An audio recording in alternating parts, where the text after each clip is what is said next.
Everything around you is dimmed now, screens low, engines humming softly in the background. This is the command deck after hours, when the war feels far away and time stretches out in long, quiet breaths. Tonight's sleep story walks through the military future in a calm, controlled way. Settle in. You're safe here.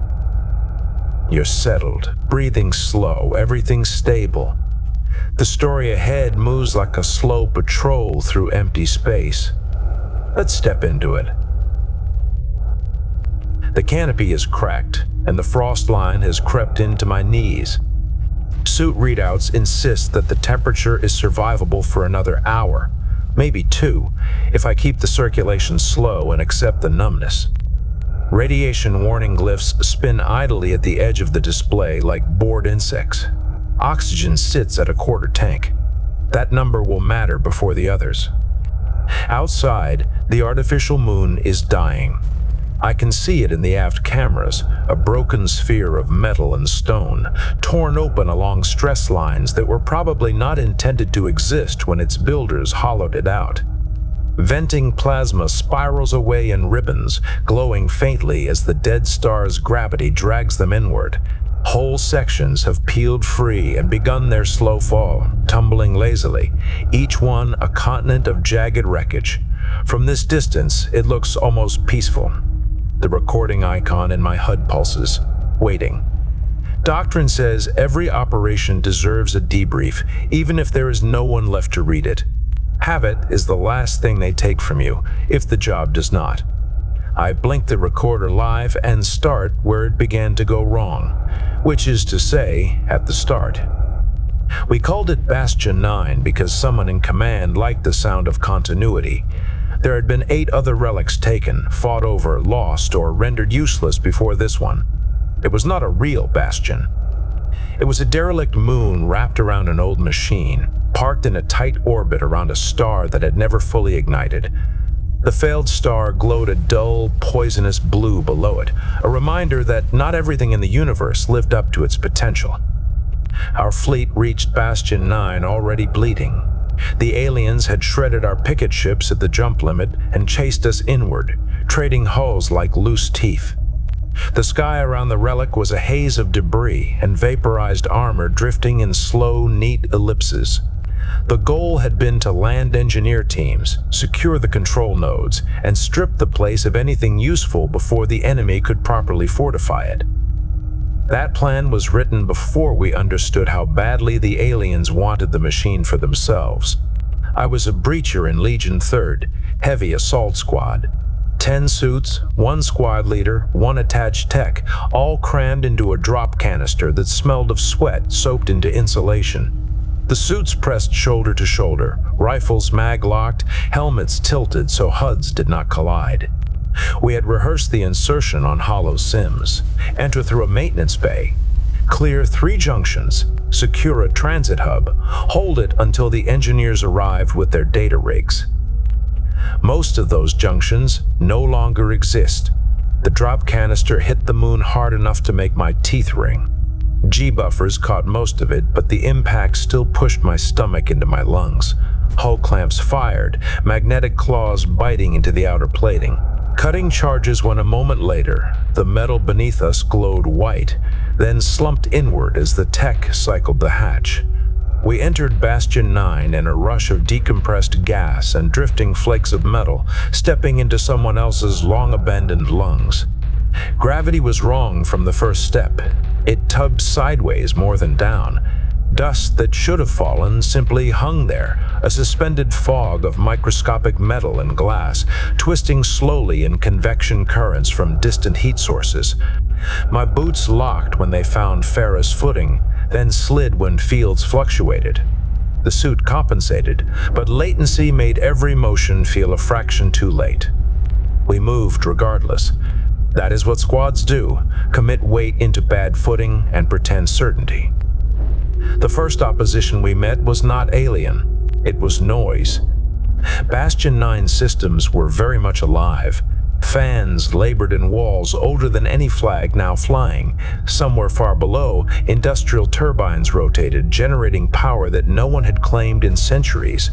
The structure groaned in slow thermal shifts. Add to that the background thud of distant impacts as debris from orbit found weak spots and punched through, and we were walking through a world that sounded like a tired animal, breathing raggedly. Comms were a joke.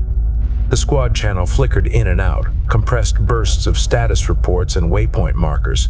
Anything trying to reach us from the ships above was cut to static by the fortress interference fields. Our implants tried to build a picture from what little came through. Other squads hitting other entry points, friendly icons blinking green, then yellow, then sometimes red as they dropped out. We reached the first junction according to plan. It had been an equipment bay once. Rack lines spaced at regular intervals, anchor points on the floor, the skeletal remains of storage units fused to the ceiling.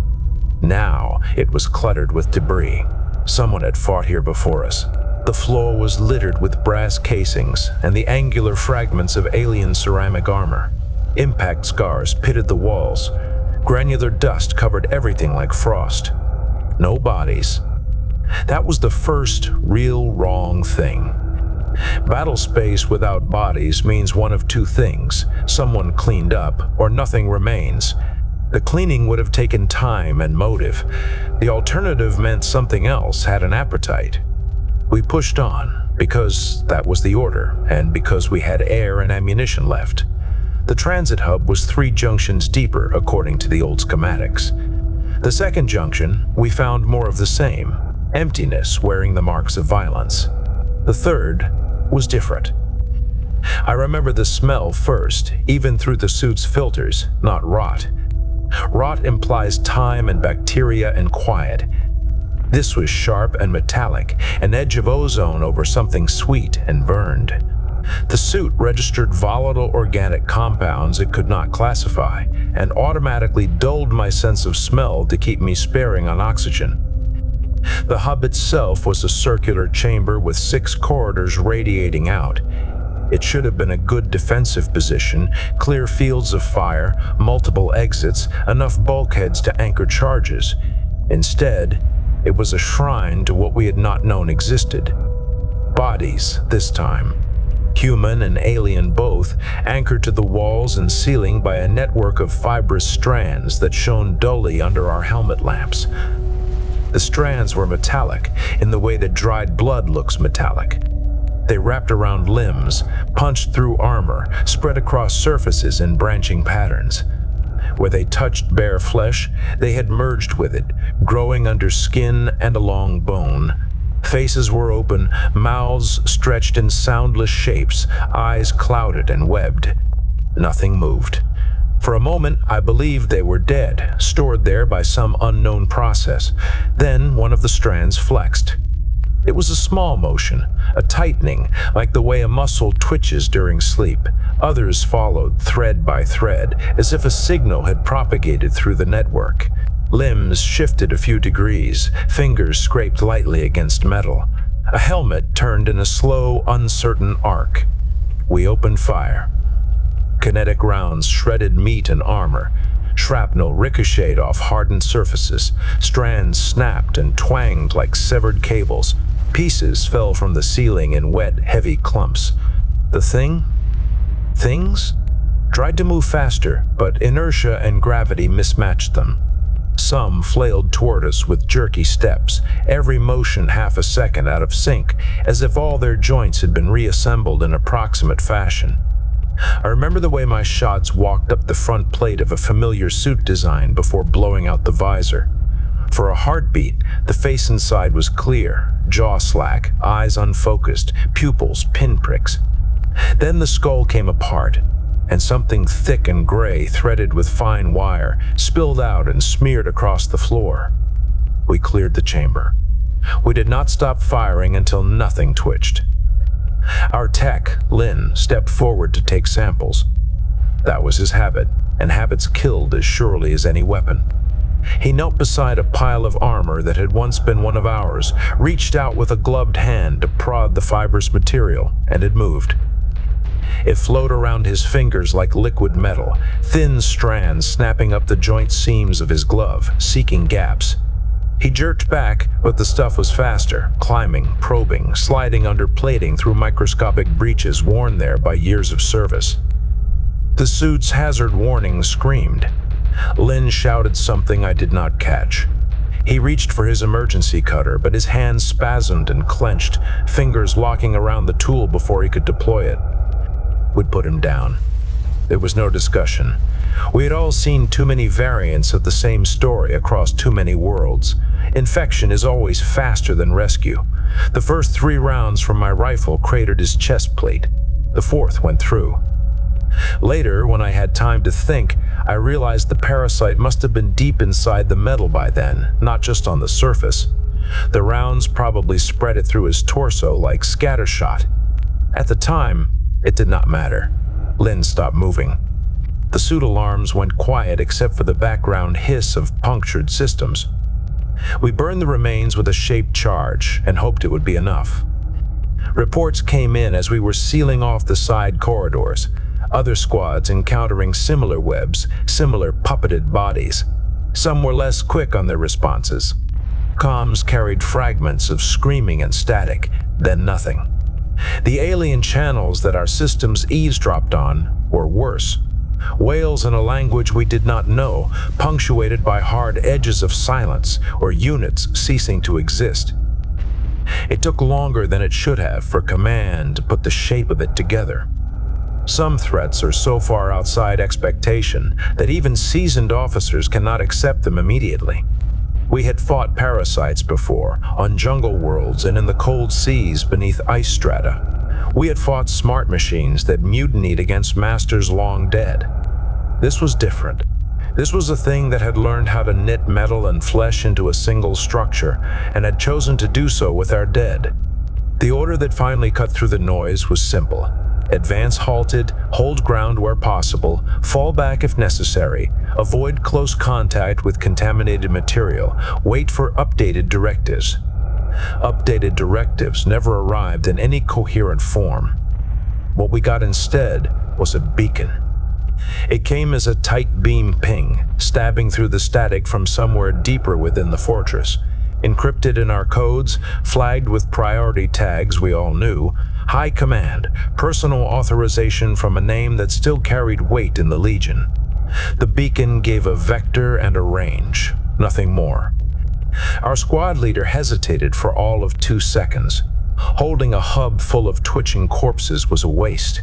Staring at walls woven from the bodies of your own kind while your mind tried to imagine what the parasite was doing between bone and cable was worse.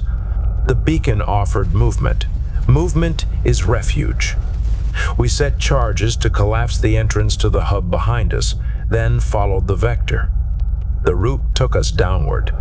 That was obvious even with gravity behaving like an indecisive drunk. Corridors narrowed and steepened, bulkheads thickened. The ambient noise of the fortress's machinery grew louder, shifting from a distant thrum to a near-physical vibration underfoot. My HUD's map overlay, such as it was, broke down completely as it tried to reconcile ancient schematics with whatever the builders had modified later. We moved by arrow and instinct.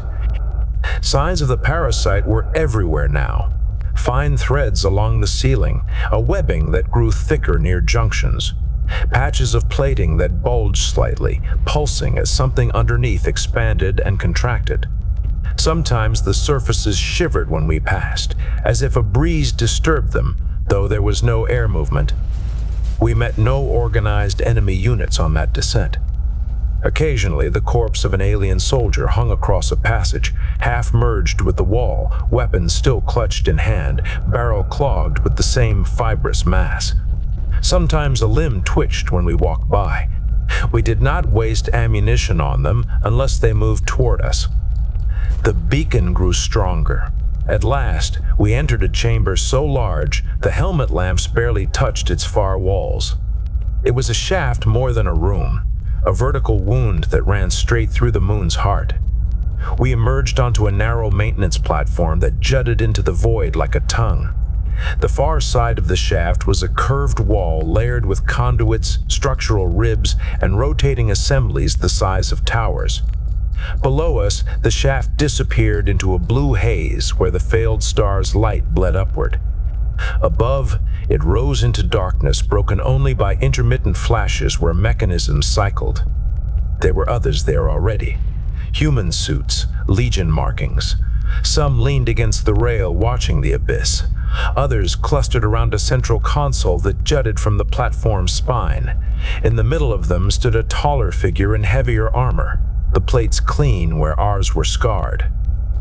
Command had come to Bastion 9 in person. He transmitted his identity packet to verify it, though he did not need to. Even through the distortion of the HUD, posture and bearing betrayed him. High Command carries itself as if gravity obeys them personally. He signaled for us to approach. We did, boots clanking on metal, heads turning instinctively to take in the scale of the shaft. The console was already active, its interface a mess of symbols our systems translated on the fly into approximations. What it controlled was obvious enough. The rotating assemblies along the shaft wall were waking up, aligning. Energy readings climbed on my HUD, moving from green into yellow. The weapon was preparing. The explanation came as a data burst rather than spoken words. In it, I saw the old plans. Bastion 9 was not just a fortress, it was a failsafe. Its machinery could channel the mass of the failed star into a controlled ejection, a kind of artificial flare that would scour everything in orbit and beyond, stripping nearby worlds down to lifeless rock. The parasite, whatever it was, would not survive, neither would anything else. There were nearby worlds, mining stations, civilian platforms, some were ours, some belonged to the aliens. All fell inside the projected sterilization radius, modeled by cold predictive arcs. The man at the console had authorization to press the metaphorical button. The logic in the packet was clean. Let the parasite escape on captured vessels or drift on contaminated wreckage, and it could reach any system in range of a drift trajectory. Better to burn one cluster than risk the line. There was no field for objections in the data burst. It would have been simpler if I had been a different kind of soldier. There are men and women who accept that level of arithmetic without pause. I had seen enough campaigns stacked on spreadsheets to recognize the shape of a writing hand behind them. The numbers are always neat. The bodies never are.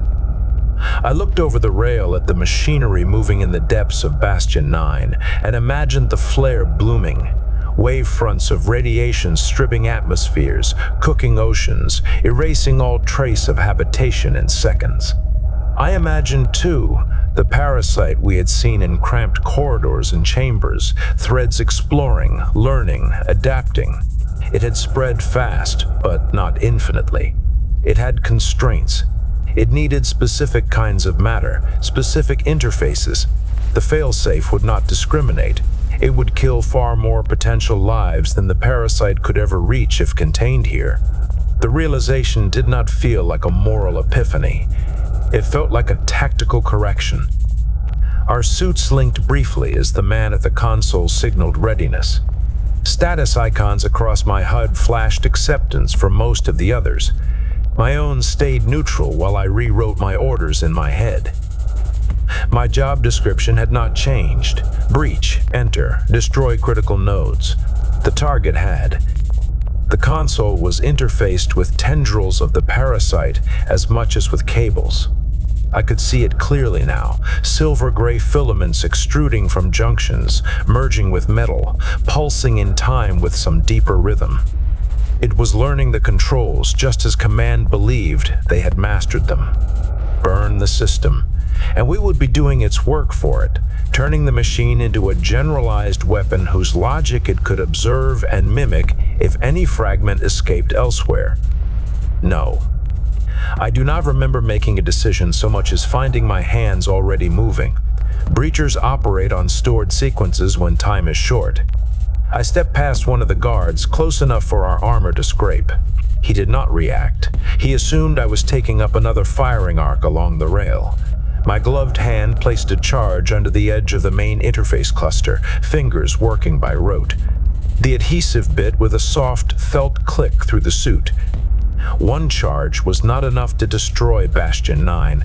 It was enough to sever a nerve bundle. The man at the console transmitted a command. The rotating assemblies inside the shaft accelerated. Energy readings spiked into orange. Gravity bucked, momentarily intensifying enough to make my knees lock. Some of the alien glyphs on the display reconfigured into shapes that even the translator flagged as unknown. I set a second charge and armed them both. The explosion was small, soundless in vacuum, but the shot came through the platform as a hard, metallic kick. The console disintegrated into a spray of fragments. The cluster of parasite filaments attached to it shriveled, then flared with a brief, bright discharge as their internal conductors overloaded. A cloud of debris and char floated outward. For a heartbeat, nothing else happened. Then Bastion 9 noticed. Energy that had been channeling neatly through conduits and control nodes met dead ends and ruptured routing arrays. Currents arced along paths that had not been used in centuries. The huge assemblies in the shaft shuddered, some locking in place, others jumping their tracks and grinding into neighboring structures. Gravity shifted again, violently this time, the vector tilting enough that I slammed into the rail chest first. Some of the other soldiers went over. Their suits tried to grip, but the field slipped. I watched two heavy forms slide past me, arms pinwheeling, then tumble outward into the shaft, falling or floating. It was hard to tell where down was anymore. Their helmet lamps traced slow spirals as they receded. The man who had stood at the console turned toward me. His HUD status spiked to red. I could imagine the dataset he was reviewing, the trail of charge signatures, the arming codes tied to my suit's unique fingerprint. He raised his rifle. I did not give him time to fire. Breaching is about angles and timing more than firepower. I pushed off the damaged console housing as gravity lurched again, using the shift to roll my body behind him. My rifle jammed into the gap between his upper back plate and neck ring. The round I fired was not a standard solid slug. It was a penetrator designed for use on bulkheads, meant to punch through alloy and fracture supports. The impact lifted him off his feet, armor cracked. Internal fluid lines burst. The suit's systems flared with overload warnings visible even on my HUD.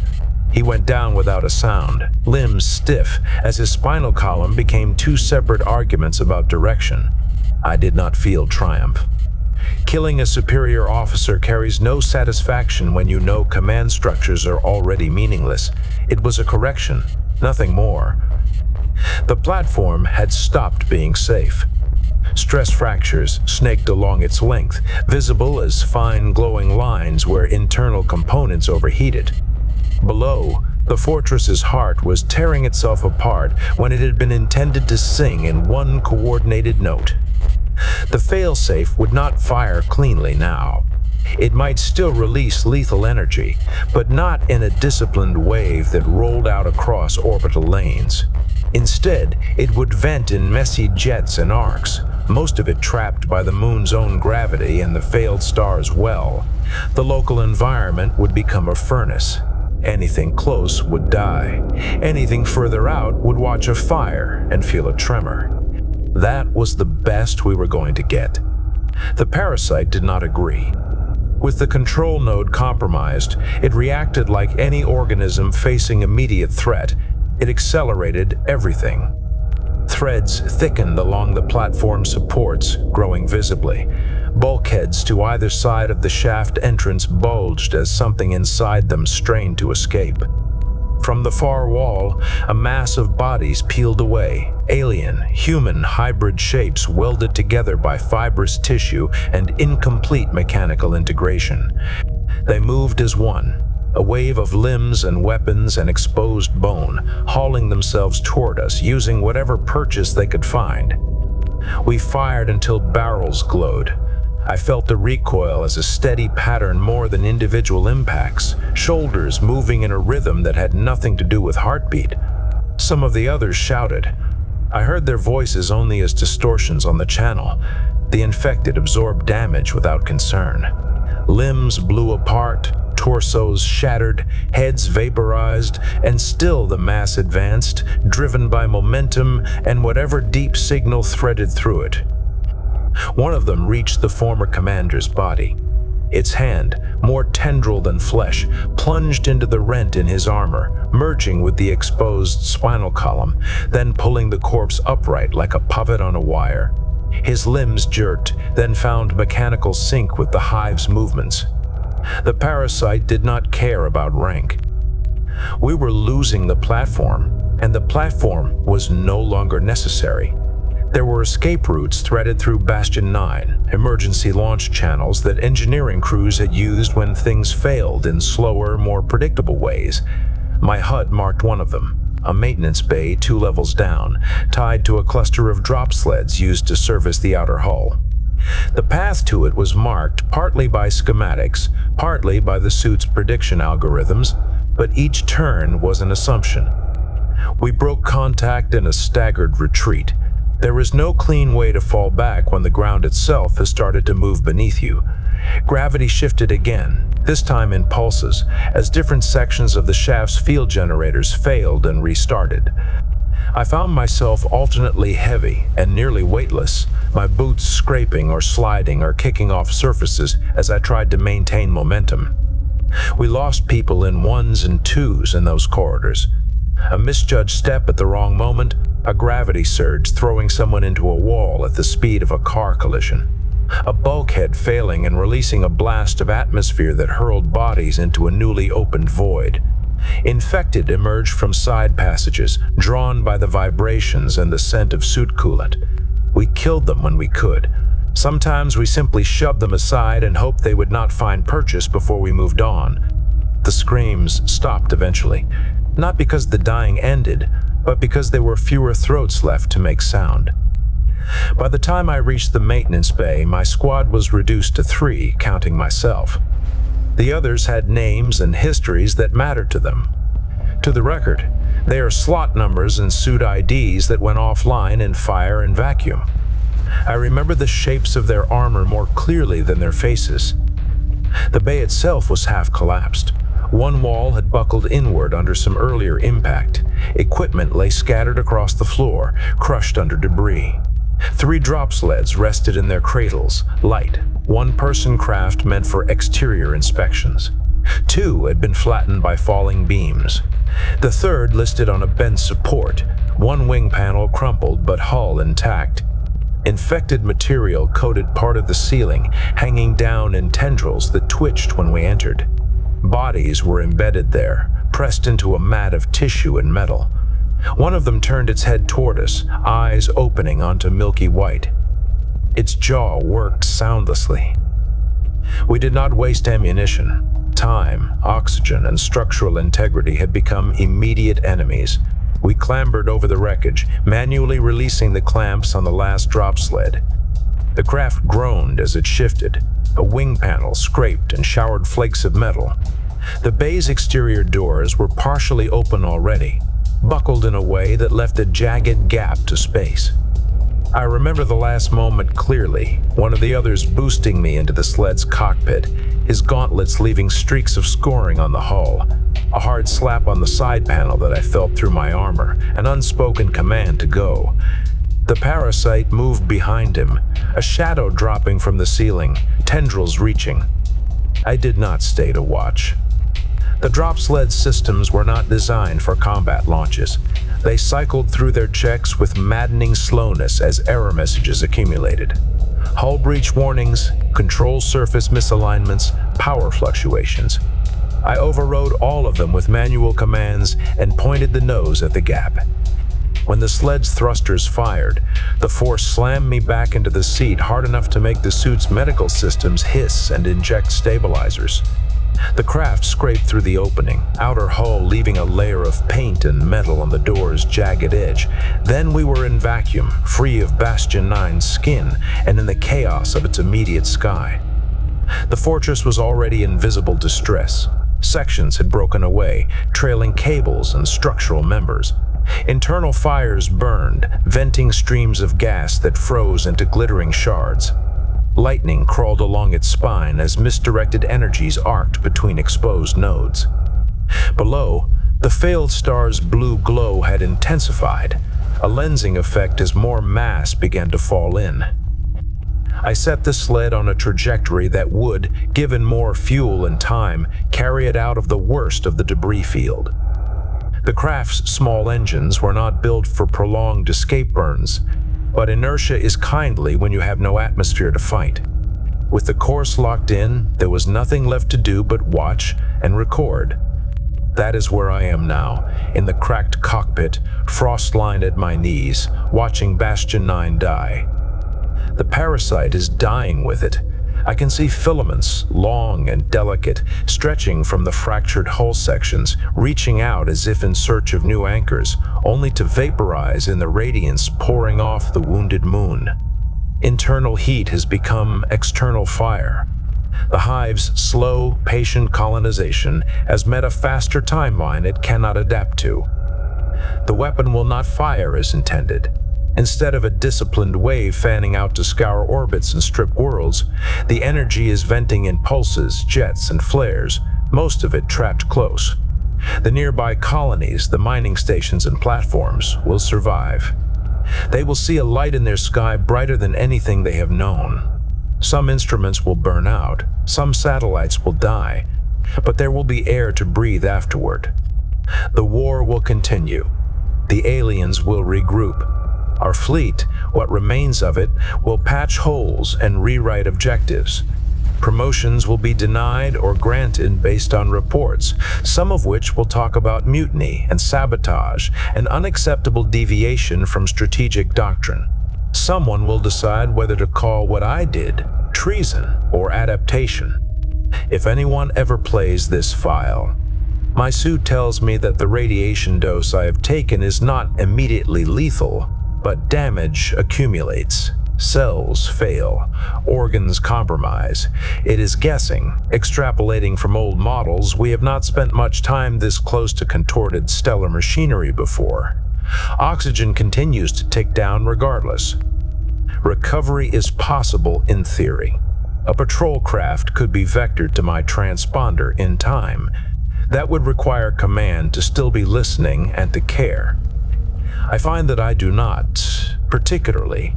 I feel tired in a way that has nothing to do with muscle fatigue.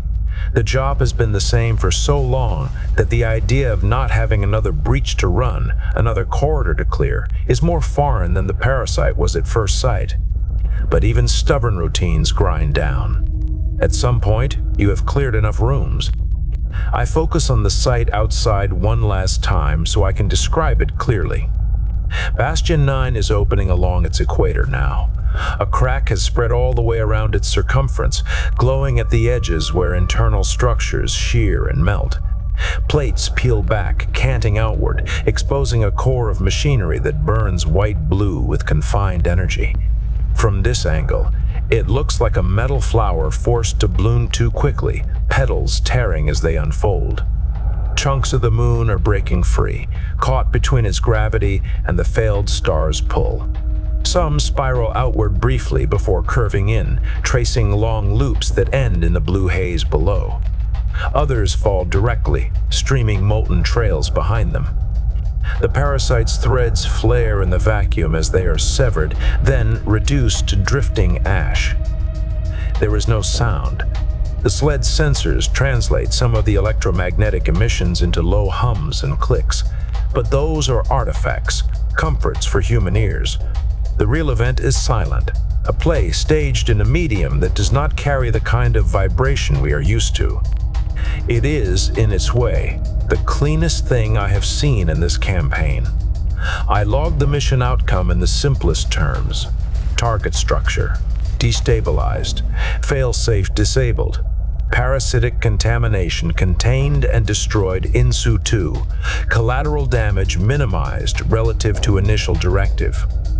Friendly casualties, total, excluding one drifting asset of uncertain status. I leave no recommendations. Those are for people who believe in control over variables I've seen firsthand to be wild. The recording icon in my HUD stops pulsing when I end the log. The system confirms storage in local memory and attempts to transmit on every channel it can find. Static answers, and the transmission status falls back to queued. Oxygen drops another mark. My breath fogs the inside of the cracked canopy, then freezes in feathered patterns. Below, Bastion 9's core finally gives way.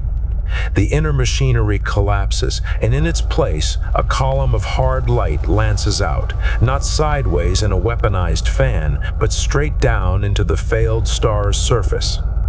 For a second, the star brightens, a bloom of furious color, then subsides, swallowing the machine's last effort without complaint. The moon that tried to be a gun becomes nothing more than debris. I watch until my eyes sting and the HUD blurs. The sled systems dim, non-essential displays to conserve power. Suit heaters throttle back another increment. My fingers feel distant in their gloves. The last thing I register before I close my eyes is the image of one large fragment of Bastion 9 tumbling past, close enough that I can see the cross-section of decks within it, each layer a slice of someone's abandoned architecture. Threads of the parasite drift from its edges, already fading. For the first time since we dropped, there is nothing left to clear. The end. The last moments fade out, leaving only the calm stillness after a long mission. You're safe, warm, and unburdened. Close your eyes and drift.